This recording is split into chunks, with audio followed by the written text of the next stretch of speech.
We're Adam and Joanne from InspiredTaste.net, and welcome to our kitchen.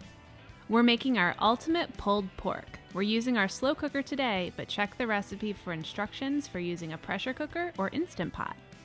Start by rubbing pork shoulder with a generous amount of salt and pepper. There's a lot of meat here, so don't be shy.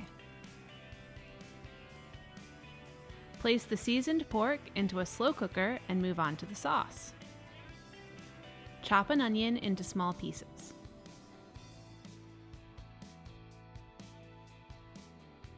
Then mince 4 garlic cloves.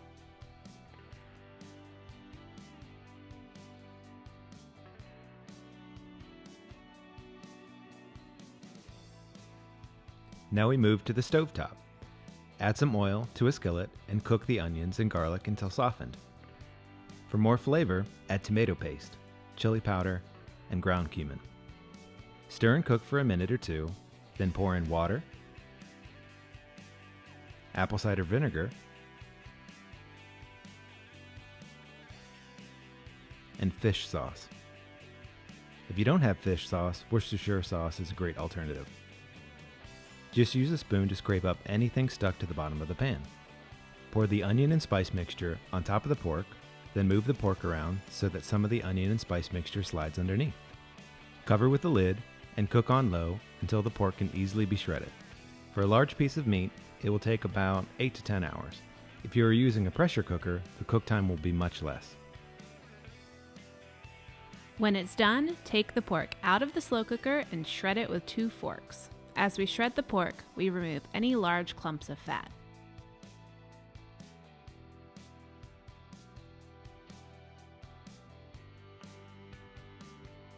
Okay, now to finish. We worked hard on that cooking liquid, so let's use it. Pour it into a jug and skim excess fat from the top. Toss the cooking liquid with the shredded pork. We just do this in the slow cooker. As the pork sits in the liquid, it soaks up even more flavor. It's ridiculously tasty. And that's it. Ultra tender and flavorful pulled pork. Enjoy! Thanks for watching. If you love this video, we have lots more. Make sure you subscribe to our YouTube channel and say hi on Facebook, Twitter, or Instagram. We're at Inspired Taste.